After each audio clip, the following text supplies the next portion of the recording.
Simbora estudar! Não vou mais lavar os pratos. Cristiane Sobral. Cristiane Sobral é uma escritora e também atriz muito importante, né? Principalmente como escritora, militante aí, né, dos movimentos negro, né, e o movimento feminista, tá? Então, é isso que nós vamos encontrar aqui nesse livro, né? Essa luta, né, das mulheres por igualdade e essa luta também do movimento negro, né? Que para a mulher negra sempre é muito mais difícil, tá? Isso é fato. É uma escritora que tem exatamente a minha idade, né? Nasceu no mesmo ano que eu, então, e 50 anos. Então, vamos lá a alguns poemas que eu separei aqui, né, do livro para trabalhar com vocês. Iniciamos aqui com o poema que dá título ao livro, Não Vou Mais Lavar os Pratos. Vou fazer da seguinte forma, vou sempre ler o poema primeiro, tá claro que não vamos trabalhar todos os poemas, né, aqui do livro. Eu selecionei alguns, né, que pegam aí, né, toda a temática que ela trabalha e aí dá para a gente ver também várias, né, as principais características aí deste livro, da autora. A autora tem vários livros publicados, tá? Não vou mais lavar os pratos. Não vou mais lavar os pratos, nem vou limpar a poeira dos móveis. Sinto muito, comecei a ler. Abri outro dia um livro e uma semana depois decidi. Não levo mais o lixo para a lixeira, nem arrumo a bagunça das folhas que caem no quintal. Sinto muito. Depois de ler, percebi a estética dos pratos, a estética dos traços, a ética estática. Olho minhas mãos quando mudam a página dos livros, mãos bem mais macias que antes. E sinto que posso começar a ser a todo instante. Sinto qualquer coisa. Não vou mais lavar, nem levar seus tapetes para lavar a seco. Tenho os olhos rasos d'água. Sinto muito. Agora que comecei a ler, quero entender o porquê. Porquê e o porquê. Existem coisas. Eu li e li e li. Eu até sorri. E deixei o feijão queimar. Olha que o feijão sempre demora a ficar pronto. Considere que os tempos agora são outros. Ah, esqueci de dizer. Não vou mais. Resolvi ficar um tempo comigo. Resolvi ler sobre o que se passa conosco. Você nem me espere. Você nem me chame. Não vou. De tudo que jamais li, de tudo que jamais entendi, você foi o que passou. Passou do limite, passou da medida, passou do alfabeto, desalfabetizou. Não vou mais lavar as coisas e encobrir a verdadeira sujeira, nem limpar a poeira e espalhar o pó daqui para lá e de lá para cá. Desinfetarei as minhas mãos e não tocarei as suas partes móveis, não tocarei no álcool. Depois de tantos anos alfabetizada, aprendi a ler. Depois de tantos anos juntos, aprendi a separar. Meu tênis do seu sapato, minha gaveta das suas gravatas, meu perfume do seu cheiro, minha tela da sua moldura. Sendo assim, não lavo mais nada. E olho a sujeira no fundo do copo. Sempre chega o momento de sacudir, de investir, de traduzir.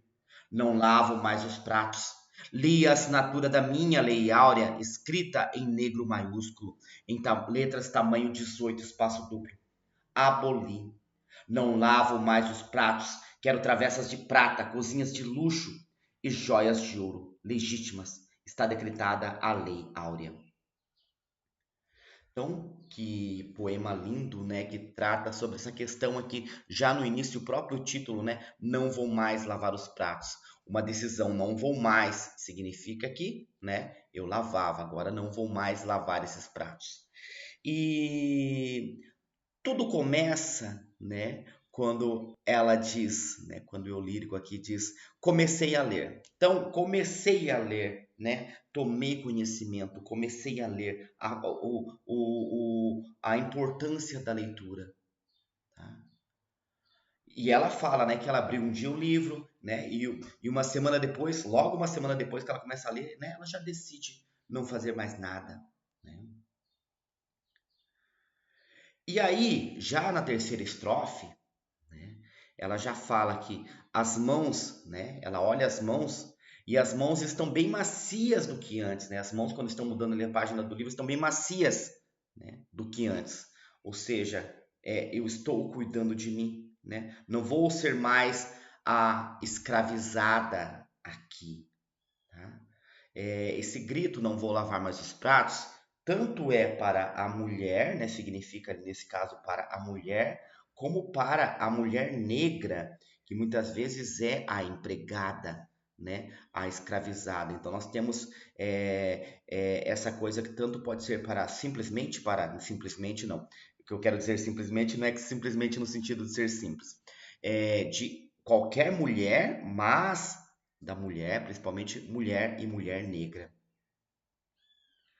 E aí ela continua, né, falando sobre, tem uma coisa interessante aqui, né, o porquê, porquê e o porquê, né? Essa brincadeira com os porquês, tá? Aqui também é interessante, né? Deixei o feijão queimar, olha que o feijão sempre demora a ficar pronto, né? Então aquela coisa, mesmo que demora ali, eu não estou cuidando mais, né? Eu vou cuidar da minha vida, a minha mão está mais macia. E aqui muito importante, esqueci de dizer, não vou mais, né? Não vou mais, tá? Não vou mais onde, tá? Resolvi ficar um tempo comigo, tá? Não vou mais com ele. Resolvi ler sobre o que se passa comigo. Você nem me espere, você nem me chame, não vou, né? Não vou com você. Vou ficar sozinha, vou cuidar de mim, tá? Interessante aqui também, ó, passou do limite, passou da medida, passou do alfabeto, desalfabetizou, tá? Você foi o que passou, você, né, desalfabetizou. E outra curiosidade, né? Aqui, ó, depois de tantos anos alfabetizada, aprendi a ler. Só agora aprendi a ler, né? Parece que eu lia, mas não prestava atenção. Agora eu aprendi a ler, agora eu estou compreendendo o que eu leio e depois disso eu estou separando as minhas coisas das suas, tá? E aqui o final do poema, né? Dizendo que ela decreta, né? Li a assinatura da minha Lei Áurea escrita em negro maiúsculo, tá? A minha Lei Áurea. A minha Lei Áurea só chega agora. Eu preciso decretar, né? A minha Lei Áurea. Eu aboli. Não lavo mais os pratos, tá? E aí, o que eu quero, né? Travessas de prata, cozinhas de luxo e joias de ouro legítimas. Está decretada a Lei Áurea. Isso aqui não significa, né, que a mulher está exigindo, tá? Travessas de prata, cozinhas de luxo e joias de ouro. Tá? É mais uma metáfora do que eu quero. Eu quero coisa melhor. Eu não quero apenas ficar lavando os pratos. Vamos ao próximo poema. Nzingas Guerreiras. Nzinga, né, foi uma guerreira africana muito importante. As mulheres que conheci foram guerreiras, nunca deixaram de madrugar segundas-feiras, enfrentaram inúmeros desafios com alegria. Graças a Deus aprendi com essas mulheres, graças a Deus cresci com tantas mulheres de longe e de perto. Encontrei mulheres rumo ao sucesso, algumas souberam encontrar o caminho certo, muitas enxergaram os tropeços da estrada bem perto. Sempre admirei suas glórias após o fracasso. Mulheres corajosas diante de cruel chibata da realidade, que souberam dar a volta por cima, olha para trás e seguir adiante. Mulheres que reinventaram o poder da decisão. Sei que existem muitas mulheres perdidas, sei que muitas estão escondidas, mas é chegada a hora da revolução. Vamos movimentar nossos quadris rumo ao futuro, certo? Femininas e prontas para a reconstrução, seguras e cheias de paz, capazes de enfrentar novos desafios, sábias, fortes e infinitas, mulheres bonitas e mulheres bondade, solidárias na decepção. Evoé, guerreiras como Nzinga, rainhas dignas de exaltação. Então aqui, além de fazer essa exaltação a Nzinga, né, comparar, né, falar que essas mulheres devem ser como Nzinga, ela faz uma convocação das mulheres para a revolução, tá? Dessas mulheres para lutar. E o poema começa, né, enaltecendo essas mulheres, as mulheres que ela conheceu, as mulheres que eram fortes. E aí continua falando, né, sobre ela ter encontrado essas mulheres e admirar essas mulheres, né, as glórias dessas mulheres. Tá? Continua falando sobre essas mulheres e fala sobre mulheres, né, que estão perdidas, que estão escondidas. E aí vem a convocação, mas é chegada a hora da revolução. Você precisa vir lutar. É chegada a hora dessa revolução. E o que nós vamos fazer? Movimentar nossos quadris femininas e prontas para a reconstrução. Percebam que há uma musicalidade nesse poema, né? Principalmente aqui nos trechos finais. Vamos movimentar nossos quadris rumo ao futuro certo, femininas e prontas para a reconstrução, seguras e cheias de paz, capazes de enfrentar novos desafios, sábias, fortes, infinitas, mulheres bonitas e mulheres bondades solidárias na decepção. Tá? E termina, né, o poema, né, Evoé, guerreiras como Nzinga, rainhas dignas de exaltação, né? Pessoas que devem ser exaltadas, né? Nós devemos pegar o exemplo dessas mulheres e lutarmos. Faveiros. Pessoal, quando eu falo nós, né? Óbvio, você vai pensar assim, mas o professor Sid Clay não é uma mulher. Eu estou falando nós aqui, no caso, o eu lírico, tá? Como eu estou lendo o poema, tá? Não estou falando de mim, estou falando do poema, tá? Do eu lírico. Faveiros. Faveiros vem de favas, né? Favas é o lugar lá em Canudos, né, que deu nome para as favelas, né? Favela que existia lá em Canudos virou favela aqui no Sudeste. Quiseram transformar a favela num campo de concentração, num genocídio eletrizado pelo choro das mães, numa ópera do desespero. Quiseram exterminar essa gente de pele preta que continua resistindo, subindo e descendo o morro. Gente valente que já cruzou tantos mares, que calça as sandálias da valentia, pisa as serpentes do mundo mal.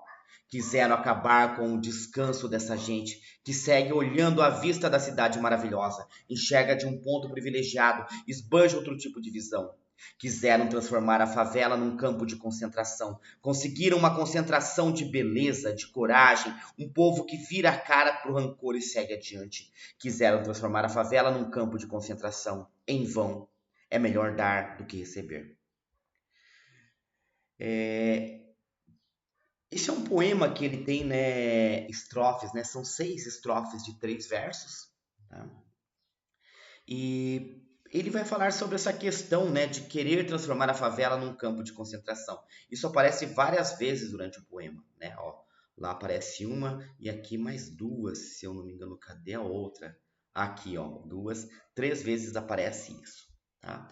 Então, é aquela coisa de jogar os pretos para a favela e transformar num campo de concentração. Lá vocês vão ficar confinados, lá vocês vão morrer. Um genocídio eletrizado pelo choro das mães. Tá? E você pode pensar assim, ela está falando de todo mundo que mora na favela. Não, porque observa aqui, quiseram exterminar essa gente de pele preta que continua resistindo, subindo e descendo o morro. É para lá, né, que jogaram os pretos. Claro que hoje tem muita gente branca nas favelas, né? Mas a grande maioria é de pretos. Gente valente que já cruzou tantos mares, que calça as sandálias da valentia. Ou seja, já cruzou tantos mares, né? Já veio da África, tá? E pisa as serpentes do mundo mal. Quiseram acabar com o descanso dessa gente, que segue olhando a vista da cidade maravilhosa. Ou seja, aqui, né, a relação com o Rio de Janeiro. Segue olhando de lá de cima, a vista é mais bonita. Né? E lá de cima se enxerga um ponto privilegiado, né? Tem um outro tipo de visão, uma visão privilegiada.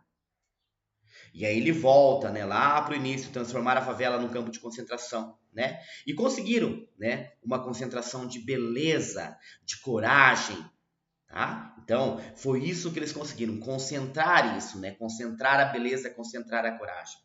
Quiseram transformar a favela num campo de concentração em vão. É melhor dar do que receber. Cuidado. Eu vou falar do nosso cabelo, eu vou falar de tudo que fazem tentando sucesso. Eu vou falar porque isso acaba com a gente. Primeiro aparecem uns pentes frágeis, impossíveis às nossas madeixas. Depois apontam para um padrão que nunca poderemos ter. Ficamos condenados à indiferença e à exclusão. De repente, sonhamos com toalhas amarradas na cabeça oca. Num passe de mágica, aceitamos o codinome Pichain e o sobrenome Bombril. Começamos a moldar o caráter, a amolecer diante das decisões. Infelizmente, esquecemos que só podemos ser o que somos. Passamos a vida inteira tentando atingir uma clareza que nunca poderemos ter, nem precisamos. A negritude é um quarto escuro, com bicho-papão e mula sem cabeça. É um quarto mítico onde ninguém quer entrar. Eu vou falar do que fazem com o nosso cabelo. Eu vou falar de tudo que fazem tentando o sucesso. Eu vou falar porque isso acaba com a gente. Primeiro dizem que todos somos iguais, que somos todos filhos de Deus. Rapidamente é diagnosticada a paranoia. Começamos a achar que o problema está em nossa cabeça preta. Nunca no olhar do outro, nunca no deboche do outro, nunca no sorriso de lado. Algumas conseguem ir mais longe, mas isso tem um preço. Precisamos ficar sozinhos, precisamos ficar clarinhos, precisamos usar apliques.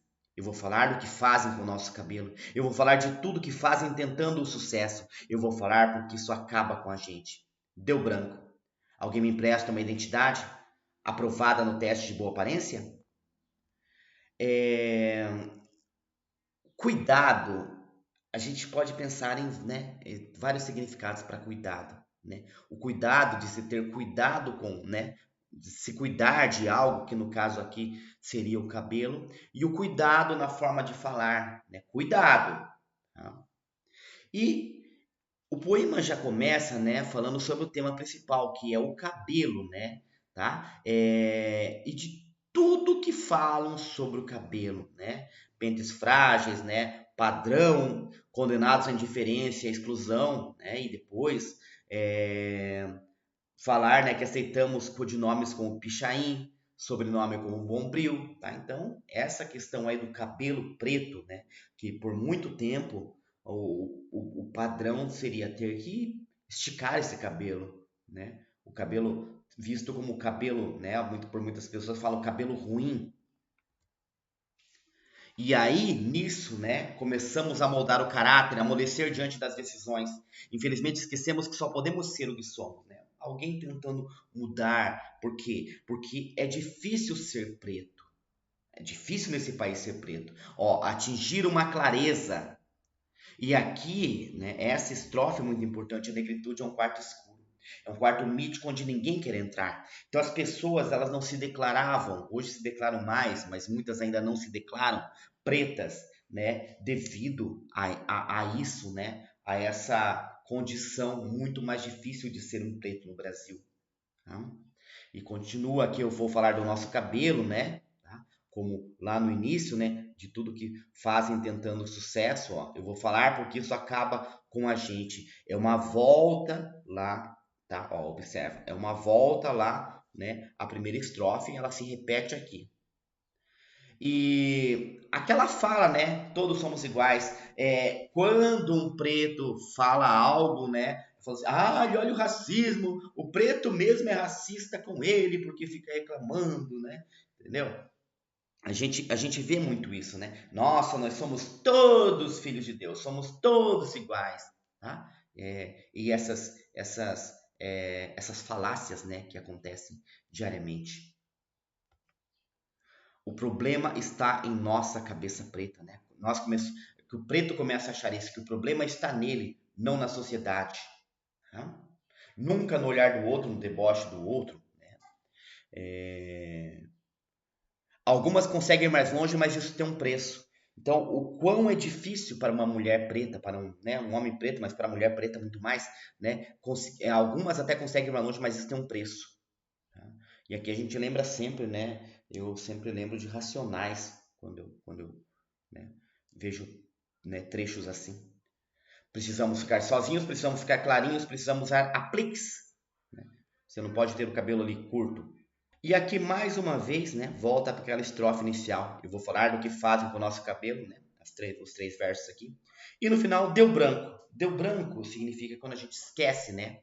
Alguém me empresta uma identidade aprovada no teste de boa aparência? Tá? Então, se passar por outra pessoa, né? Se passar por alguém branco no caso, né? Muitas vezes para conseguir algo. Tá? Então é um canto aqui contra isso, tá? Não é a favor disso, é contra isso. E esse deu branco é porque sempre dá branco, né? Branco sempre vence. Saudade. Ai, que saudade da mãe África, da mãe de fartura e do seu colo enorme, quente e agradável, da mãe cheia de doçura. Ai, que saudades da mãe África, da rainha mãe corajosa, guerreira onipotente. Estou com a saudade ardendo no meu umbigo. Silêncio dolorido, choro, banzo da Neymar. Tudo é minha África, verdadeira força para enfrentar tempestades. Tudo é minha lembrança da liberdade vivida em mares antes navegados. Com a minha mãe aprendi a andar sobre as águas profundas. Ai, quanta melancolia nesta saudade pálida. Escuta a minha tristeza por tantos filhos bastardos que ainda não reconhecem a tua grandeza, mãe. Ó, Mãe da Divina Providência, escuta a minha voz africana em terras distantes. Traduz o meu grito incompreendido desta diáspora em terras colonizadas. Grito Kimbundu, Kikongo e Yorubá. Ó, Mãe poliglota do universo negro, tu que alimenta o meu sangue e guia o meu espírito, vai sempre à frente, cuida do meu coração. Então aqui, né, um canto, né, de saudade, saudade da África, né, dos antepassados, da vida na África, da mãe África. Essa mãe, né, que nossos antepassados deixaram, mas essa mãe que não nos deixa, né, a África que existe em nós está sempre aqui. Então é um canto, né, falando com essa mãe África, pedindo para essa mãe África, né, força para enfrentar as tempestades.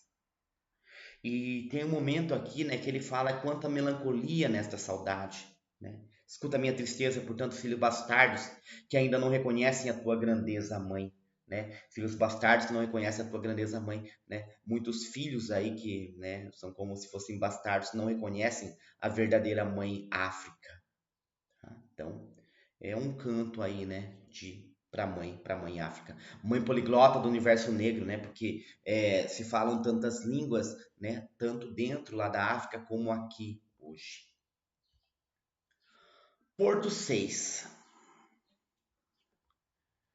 Na ponta da minha língua senti um gosto de beijo à portuguesa. A sua língua me invadiu e provocou a Revolução Francesa. Misturamos tudo, pele clara com pele escura, sussurro no meio com palavra mais dura, tudo abençoado pelo vovô latim. Nessa linguagem toda a gente nunca mais se separou. Que beijo gostoso, linguarudo, francês, português com francês, deu Porto 6. Ah, Porto 6, pessoal, se tiver algum outro significado e alguém souber, tá? Coloca para mim aí. Mas eu entendo como deu Porto 6, né? Mistura de português com francês, Porto 6. Tá? Essa é a única conclusão que eu cheguei aqui. E ele vai falar sobre, né, essa questão de linguagem, mas também a questão ali da mistura, né, da mistura de povos, né, de português e francês, né. A sua língua me invadiu e provocou a Revolução Francesa, né, português com francês, e a gente vai misturando, né, pele clara com pele escura, e o que já tinha aqui, toda essa mistura do, né, a nossa aqui com a questão africana também, né, tudo abençoado pelo vovô latim. Então, falando da língua, né, vovô latim, lá atrás, né, as línguas eram uma só que vieram do latim, né. Português com francês deu Porto 6. Porto 6, né? Porto 6. Português francês. Infinitamente provisório. Vou partir e saio meio quebrado. Sobrevivi, um amor em pedaços com fagulhas espetando como farpas. O amor é meio lagartixa. Assim como parte, recupera, alcança nova vida distante da gente. Regenera, vou partir e não há chance de reconciliação. Tchau, adeus. Outros lábios chegarão, nunca iguais aos seus. O amor esquece o antigo. Quando envolvido em novos braços, o amor tem a memória da situação. Partirei, termino nosso mundo e recomeça um novo, infinitamente provisório, incontestavelmente ilusório. Da próxima vez, tentarei não enxergar mais o mundo através dos olhos de alguém. Tchau, adeus, outros lábios chegarão. Refrão de orgasmos, estribilho de espasmos. O amor tem a memória da situação. A paixão tem a amnésia da desilusão. O amor é meio assim, dos outros, meio malas prontas, meio check-in, infinitamente provisório. Observem que esse poema foge, né, dessa temática que a gente vê aqui, né, no livro tão forte, né, a questão feminista e a questão negra. Aqui é mais um poema sobre relacionamento, tá? E que ela começa falando, né, vou partir e saio meio quebrado. Então, seja, sobrevive um amor em pedaços. Todos nós, quando saímos, né, é, de um relacionamento, saímos meio quebrados, né? Com fagulhas espetando como farpas. E acho muito legal essa comparação, né? O amor é meio lagartixa. Assim como o parde recupera, tá? Então a lagartixa, né, que solta o rabo e recupera depois, tá? Regenera. Vou partir e não há chance de reconciliação, né? Estou dando a Deus. Outros lábios chegarão, nunca iguais aos seus. O amor esquece o antigo, ou seja, a fila anda, né? A gente sempre continua e encontra um novo amor. Partirei, termina o nosso mundo e recomeça um novo, infinitamente provisório. Então, aqui, né, essa primeira parte aqui, né, a primeira estrofe termina com o infinitamente provisório, tá? O amor é algo infinitamente provisório, né? É provisório isso? Para se pensar. Incontestavelmente ilusório, né? Primeiro vem o infinitamente provisório, depois logo em seguida, incontestavelmente ilusório, né? O amor é uma ilusão. Ah, e sempre, né, que a gente termina um relacionamento, vem essa, agora eu vou fazer diferente. E ela diz, né, da próxima vez tentarei não enxergar mais o mundo através dos olhos de alguém, né? É bom enxergar com nossos, né? Outros lábios chegarão, né? Refrão de orgasmos, estribilhos de espasmos. O amor tem a memória da situação, a paixão tem a amnésia da desilusão. O amor é meio assim dos outros, meio malas prontas, meio check-in, infinitamente provisório. Tá? Meio malas prontas, meio check-in, né? Indo e vindo, tá? Começando, recomeçando, né? Infinitamente provisório. Caminhos. Outro tema bastante presente, né? Ligado também a essa questão do feminismo, né? A questão da maternidade, né? Se poder escolher ser mãe ou não. Isso está presente em muitas, né? Em muitas obras hoje, né? E está presente aqui novamente. Esse livro, pessoal, esses poemas me fizeram lembrar muito de Conceição Evaristo, né? Alguns poemas como Vozes Mulheres, né, que traz vozes de várias mulheres, e não só os poemas, mas também muitos contos de Conceição Evaristo trazem essa temática e aproxima essa literatura, né, aqui da Cristiane da literatura da Conceição Evaristo. Caminhos. Os filhos que eu não parei fizeram-me de outra forma existir. Os filhos que eu não parei fizeram-me seguir. Os filhos que não terei vão me levar aonde não sei. No meio do caos encontrarei a saída, onde outros filhos me esperam. Parir é dor, criar é produzir amor. Com outros olhos enxergarei os caminhos abertos, estradas surgirão nos trilhos do universo. Agradeço aos filhos que não tive, por eles construirei as pontes do meu sangue ao novo coração. Eu acho lindo esse poema. Ele tem aqui alguns versos magníficos, né? E ele vai falar sobre os filhos que não pariu, ou seja, e aí nós já vamos pensar na vida, né, da Cristiane Sobral. Ela não tem filhos, tá? Quer dizer, ela tem 2 filhos, mas não são filhos biológicos. Então, né, ela não pariu, tá? Então, os filhos que eu não pari, tá? Que ela não teve, ela não pariu, mas ela tem, né? Fizeram de outra forma existir, tá? Os filhos que eu não pari fizeram me seguir. Os filhos que não terei vão me levar aonde não sei. Os filhos que não terei vão me levar aonde não sei, tá? No meio do caos encontrarei a saída, onde outros filhos me esperam. Parir é dor, criar é produzir amor. Parir é dor, criar é produzir amor. É lindo isso. Parir é dor, criar é produzir amor. Com outros olhos enxergarei os caminhos abertos, estradas surgirão nos trilhos do universo. Agradeço aos filhos que não tive, por eles construirei as pontes do meu sangue a um novo coração, né? Os filhos que não tive, não tive esses filhos, tá? Por eles construirei as pontes do meu sangue a um novo coração. Malik Jorge. E falando sobre, continuando nesse tema, né, vamos a mais um poema aqui que fala sobre isso. Só que Malik Jorge é o filho, né, da Conceição Evaristo, é o filho mais velho. Ela tem 2 filhos, né, o Malik Jorge e uma menina que eu não me recordo o nome agora, tá? Então vamos lá, esse é ao Malik Jorge. O menino que eu nunca vi visita os meus sonhos, acalenta meus olhos fechados. O menino que eu nunca vi já está dentro de mim. O menino que eu nunca vi cabe nos meus braços, brinca com os anjos enquanto não é chegada a ocasião. O menino que eu nunca vi já tem um lugar no meu coração. Então olha aqui que lindo, né? O menino que eu nunca vi, tá? A gente pode pensar de várias formas, né? O menino que eu nunca vi, porque ela nunca viu lá pequenininho, né? Ela pegou esse menino depois. tá? Ou, anteriormente, né, o menino que eu nunca vi, que é esse menino hoje, o Malik Jorge, que já visitava os sonhos dela, né, e calentava os olhos fechados. É, o menino que eu nunca vi já está dentro de mim, né? Já está aqui dentro.